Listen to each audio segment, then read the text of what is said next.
I never had this when I was a kid, and I had feelings from a very early age that were different to loads of my friends. And I never had someone come into my school and talk about difference at all. Be that sexuality, gender identity, what different races experience. I never had it. So when Miss Baines asked me to come and talk to a group of young men about my experiences, I jumped at the opportunity because I feel if I'd have had it and had the opportunity to hear from somebody that's grown up through their sexual identity and understood themselves more, and then gets into work and realises that quite a lot of the stuff I used to think when I was a kid is actually all rubbish, it would help you in some way. So I'm kind of being the person that I wish I had had when I was a kid, and I hope it's as beneficial as it will be to me to be here as it is for you.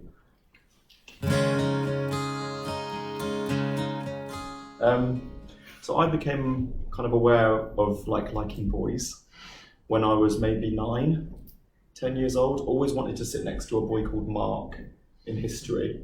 I loved Mark, he was my favourite. And we actually ended up being very, very good friends for a number of years. And I never really told him how I felt because I didn't want my friendship with him to be compromised because he wasn't gay. He had a girlfriend and he's now married with 2 kids, which is lovely. And when I was growing up, I kept it to myself, kept my sexuality to myself. And the reason I did that is because of the environment I grew up in. I grew up in a religious family, Roman Catholic, and my family as a whole held very strong views and beliefs around sexuality or what you should or should not do. And that was impressed on me quite a lot through church and through the interpretation of the religion that my family had. I don't think that Roman Catholicism in general teaches a certain thing about sexuality, but I think it is loose enough that different people interpret things in different ways. And so I kept it to myself because I felt a lot of shame, felt a lot of guilt, felt scared of telling people who I was and all of who I was, because I thought I would be rejected, I thought that I would be cast out of the family, and I thought that I would be really unhappy if I told people that I was different to them. And I ended up coming out of the closet when I was maybe 16, 17 to my friends. And I came out of the closet to my family when I was 18 years old, when I was at university, a year before I met the teacher, because I fell in love for the first time when I was 18, and kind of realised, well, this isn't a thing that I can hide away from people anymore.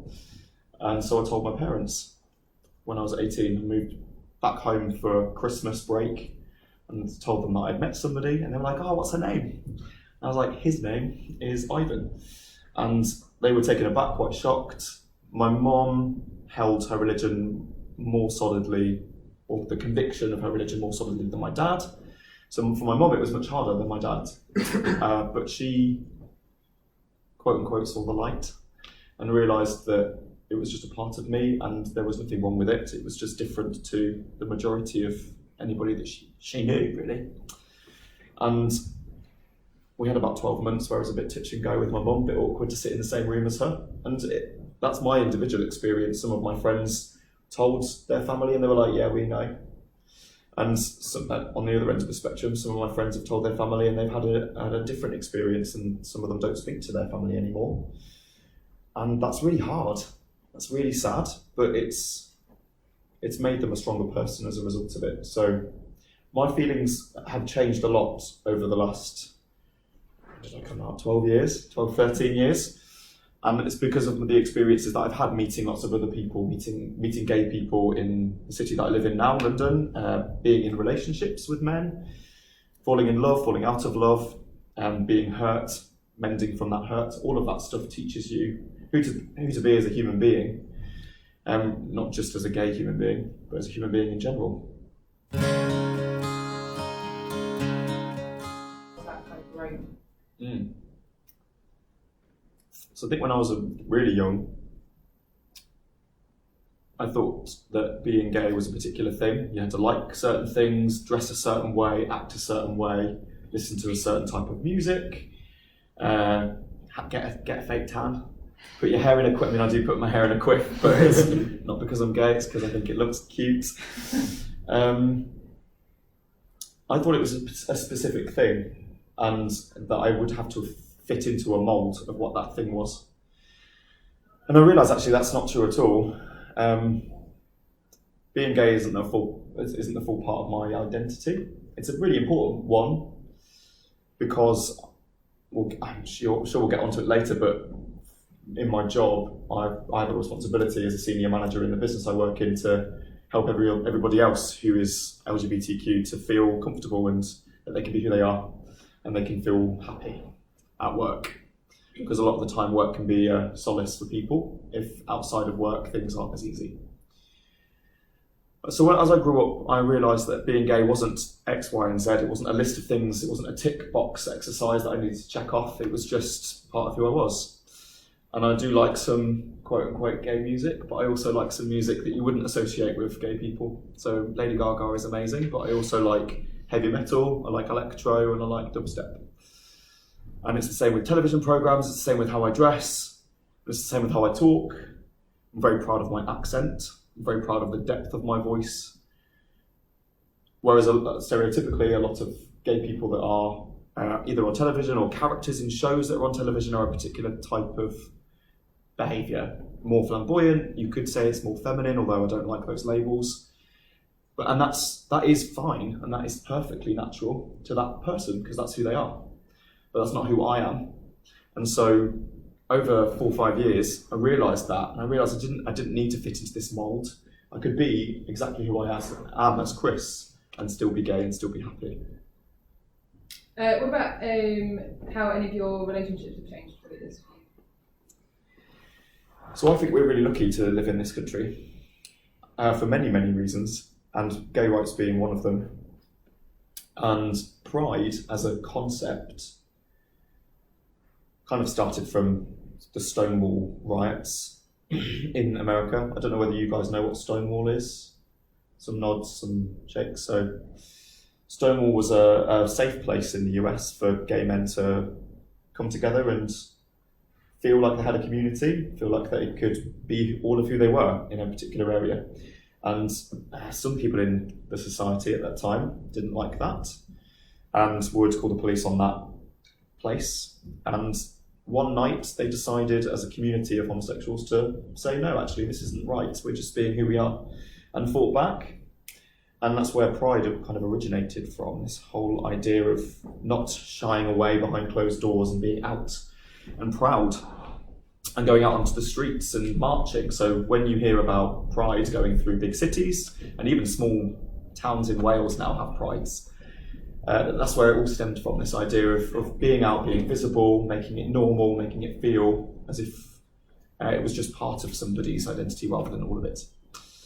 But Pride for me was never a thing. I never thought I needed to go to Pride, and I didn't need it myself. I had a rocky 6 to 12 months with my parents, but other than that, it was hunky-dory. All of my friends were very supportive, and when I went to university and met people like a teacher, they embraced me for all of who I was, and it didn't matter. But there's a lot of people that don't have that luxury, particularly people that live in other countries. So one of my relationships that really changed my perspective on Pride was with a guy called Cengiz, and he was from the northern part of Cyprus, which is the territory of Cyprus which is looked over by Turkey, or governed by the Turkish government. And it was illegal to be gay in Cyprus until, I think, 2015, so only 4 years ago. So he grew up in a country where it was actually against the law to be who he was. And when I met him and we started to chat about our experiences, as you do as humans, he shared with me that seeing Pride events being shown on the telly or on the internet made him feel less alone. So he was really alone when he was younger in the country he grew up in. And that's probably why he got out as quickly as he could when he was 16. He was very bright, went to America to study at university, and was able then to be kind of who he wanted to be, all of who he wanted to be. And that made me see Pride as an event in a completely different light, because it's not just for me and my experience of it, it's for people all over the world. There are countries still in the world where it's illegal to be gay or LGBTQ. And as long as that's still the case, I have a responsibility as a gay man that lives in a country that it is okay to be who you are, to do something about that. And going to Pride and being visible and shouting about it is one of the ways that I do that. So that's kind of how my relationships have changed. One of my relationships has changed my relationship with my sexuality, as well as my relationship with things like Pride. And my most recent relationship that ended this year was with a guy that's the same age as me.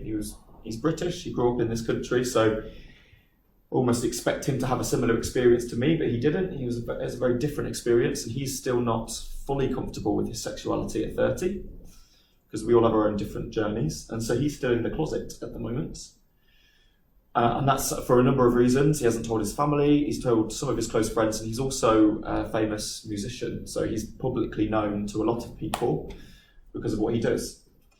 And he's not yet ready to tell fans, the public, that he's gay. And at the start of that relationship, I take this in my stride, that's fine, I support him, and I still do. But it was really, really hard, because I was used to holding hands with my partner in the street, kissing him goodbye when I left to go to my place, or he left to go to his place. And so to not have that was really weird. And it almost felt like I was climbing back into the closet that I had dismantled 10 years ago. And he also wants children and I don't. So there were a couple of reasons why that relationship was not going to work. And now he's actually come out as bisexual, not to the public, but to his friends and family, and he's with a girl now, which for me was a bit strange, because I'd known him as my partner for a bit. But he's in a relationship with a girl, and he's very happy, and I'm so happy for him. And he's told his parents that he's bisexual, and that's lovely. And he will get there eventually if he wants to talk to the public about it. But it's his journey, and I completely respect his decisions and why he does what he does or doesn't do what he does. So that's challenged me a lot as well, that last relationship. So even though I'm now almost 30 years old, I'm still learning. I'm still learning about what it is like to be LGBT, and that each experience is very different to the next.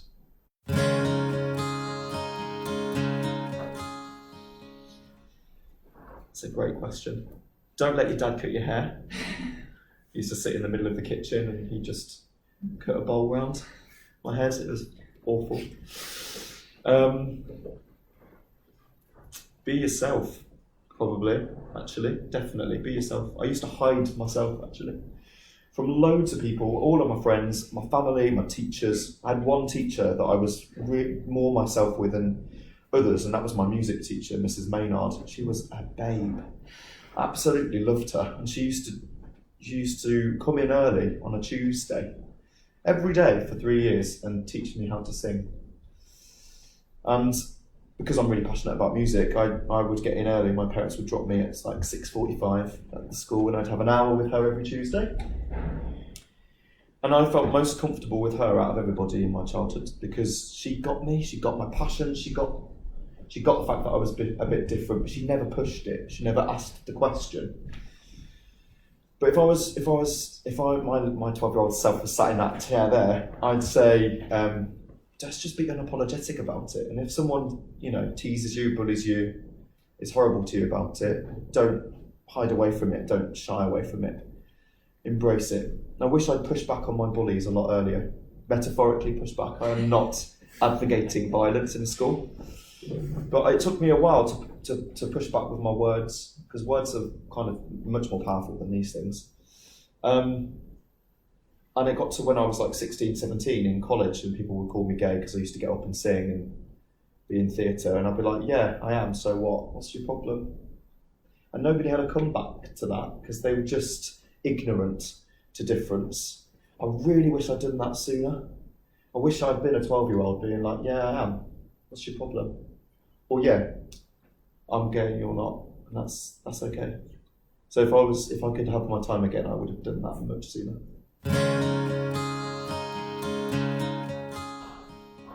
Yeah, I never thought I'd be a corporate person. Never thought I'd go into a big company and turn the cogs of a retailer.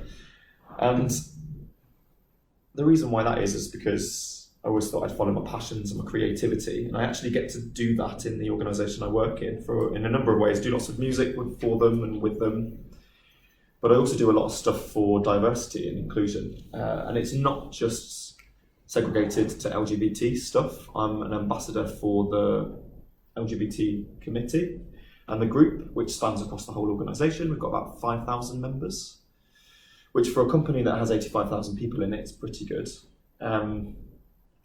I'm an ambassador for the Gender Equality Network as well, which used to be the Women's Network, and then we realised that we were only getting women to the events, and realised that wasn't really the audience we most needed to reach if we were going to make a difference on gender equality.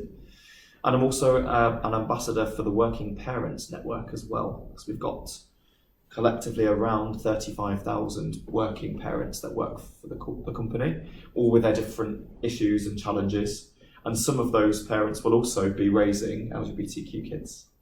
So that's really important for me to be able to interact with them to understand how they're dealing with that and if they need support. One of the biggest things that's important for me is for people to feel comfortable being who they are. So with Pride, we have big events across the organisation. We march at London Pride, we march at Manchester Pride, we march at York Pride, and we march at Brighton. And there's quite a lot of cynicism out there about companies using Pride as marketing material. And there is a side to that I kind of understand, but that's not the reason I do it through the business I work in. I do it because of my ex who lived in Turkey or in Cyprus, and I know that somebody out there in the world is going to be watching that on a television screen or an iPad or an iPhone or whatever and thinking, oh, there's people like me out there, it's okay to feel how I feel. And I also do it because I've got a responsibility as a human being. So not just as a corporate person that wants my business to be open and be accepting and be tolerant. We'll have people in the business that are homophobic. I've had instances of management that I've managed who have treated people not right, and I've dealt with it and I've got rid of them. I've had customers saying that they don't want their fish served by that person because that person is clearly not straight, and that customer's been banned from my shop because I don't want their money, because I don't want that kind of attitude in my shop, and I don't want my members of staff to feel threatened in their workplace. So I have a responsibility as a manager and a leader to make anybody feel welcome in the organisation, and for them to know that if they experience homophobia, that I'm going to deal with that, and I'm going to make it sure that even if it's from a member of staff or a customer, I'm not going to tolerate it and I'll deal with it. But then as a human being, we all have a responsibility for each other. We live in a society, we all support each other. And I just think it's not good enough for me to just sit back and let everybody else do it. I have a responsibility to my 12-year-old self, to all of you guys, to people that haven't come today because they were maybe scared of coming to this room. There'll be people in this school that were scared to come to this today, which is a real shame. But if the video goes up on the intranet or clips are made, they might watch that on their phone later on when they don't think anyone's looking or when no one is looking. And this conversation that we're going to have together is really important to them. That's why I do it. That's why it's important. Very young. It's been started maybe 2 years before I joined, which, if you think that the organisation's 150 years old and it's been legal since the 60s, 70s to be gay, that's pretty rubbish actually. So I got straight in there and I was like, right, what can I do? How can I help? And I would say, you guys understand the term ally. When I say ally, so like Miss Baines and you are the teachers and lots of other people who are not homosexual or don't identify as LGBTQ, but still stand up for LGBTQ rights, they're known as allies. So although I am gay, I'm a gay man, I'm also an ally of the network at work. So because of the position I hold now, when I first joined the organisation, I was on the shop floor, and I've grown and developed and moved up to board level since joining. Now that I sit on the board, I've got a hell of a lot more influence across the governance structures of the business than I did when I first joined one shop. But in that shop, I made sure that I made a difference. And then when I became the leader of the next shop, I made sure that my shop felt different. So it did exist, but it was quite small. And my experience of LGBT communities is that they are largely quite social ones, because that harkens back to the Stonewall days of having a community where you feel safe and you can be yourself and you can go out. Whereas in inner city London, there's a whole area called Soho, which is kind of the gay village, where all of the bars are LGBTQ friendly and you can be who you want to be. So I tried to take the community at work and change that. So it was issue-led and issue-focused rather than just social. The social stuff is still there, it's still really important. But we also now tackle things like same-sex toilets in shops for customers, because it's not just my responsibility to make our LGBTQ members of staff feel comfortable. We'll have customers that identify. And the T in LGBTQ is the one that gets the most focus at the moment in the media, because trans is the new frontier, I think, in the fight for equality. And that's almost the next wave of ignorance we need to overcome, is our trans brothers and sisters, or non-binary gendered individuals, to make sure that I'm as inclusive as possible, to make them feel welcome. And so there have been a couple of instances where members of staff have been a bit odd to somebody that's come out as transgender and is transitioning, and the LGBT community at work has really supported that person to be someone that they can talk to. But we've also challenged policies. We have something in the organisation called the Constitution. It sounds very formal because it is, and the founder of the organisation wrote it, and it's almost our principles by which we run our company by. Be nice, be open, be fair. But all of the pronouns are male until now. And so I lobbied our kind of head of the company to change that with the gay LGBTQ community. And it went through our democratic structures in the business and was voted on 2 weeks ago. And the verdict came out this week that we're going to change that. So it's not going to be he anymore, it's going to be they. I'm so proud of that, because it's going to make people, when they look at our corporate website, if they want to come and work for us, or they want to come and shop with us, or they're looking for promotion, or they're looking for themselves in the hierarchies of power, they'll be able to see themselves because we're using something that they relate to.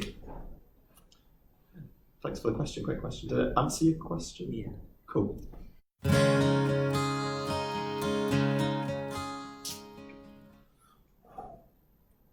So this will be coloured by my own experience of being in school. First of all, stuff like this is amazing. I already love you as a friend, but as an ally, I'm going to get really emotional here, sorry.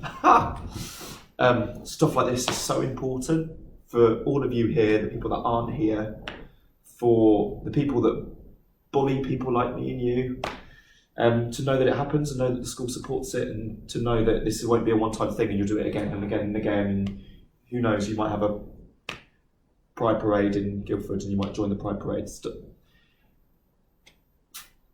I never had any of that as a kid at school, so it was just me constantly internally fighting to hide my difference from people when there was nothing wrong with it. So lots of stuff around bringing people together, creating a community for young men like this, to share experiences, share feelings. Oh, I'm feeling this for this person. Oh my goodness me, do you like that person? Oh no, I don't like that person.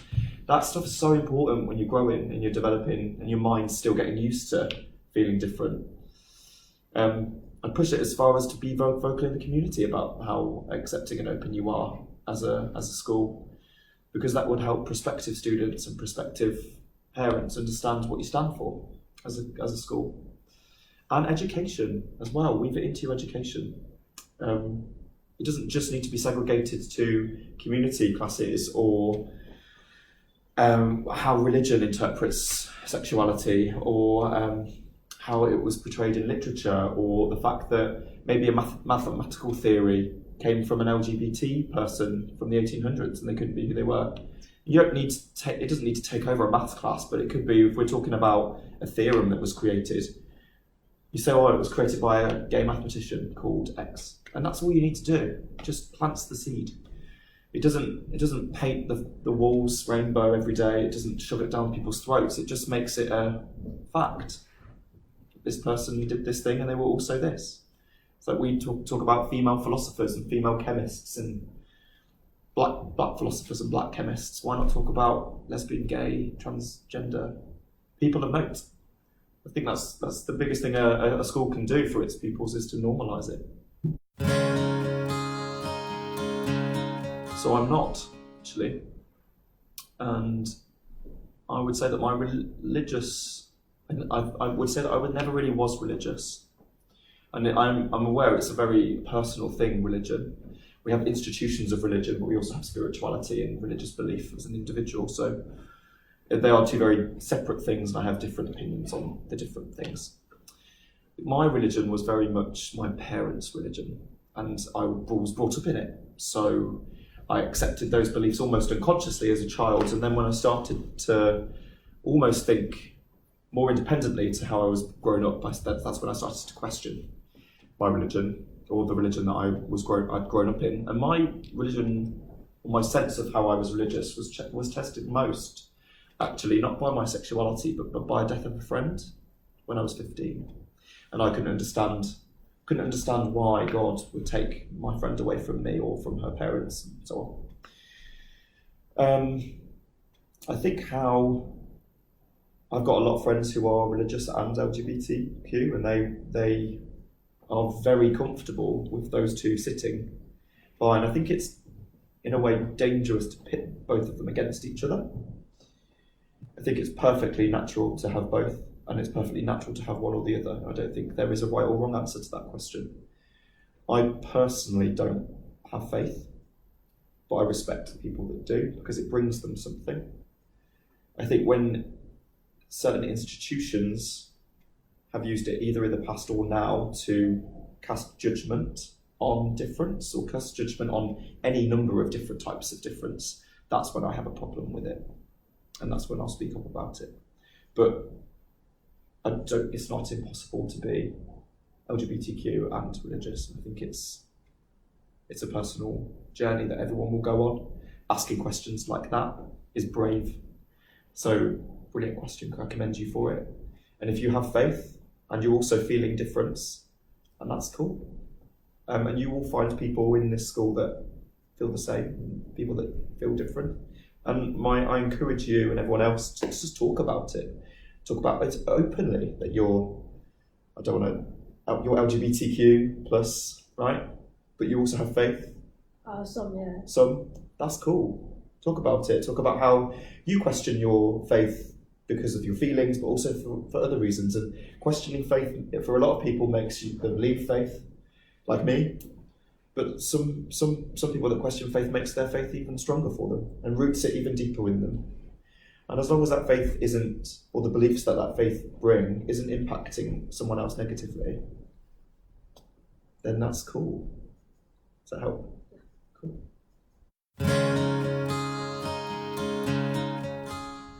It all comes down to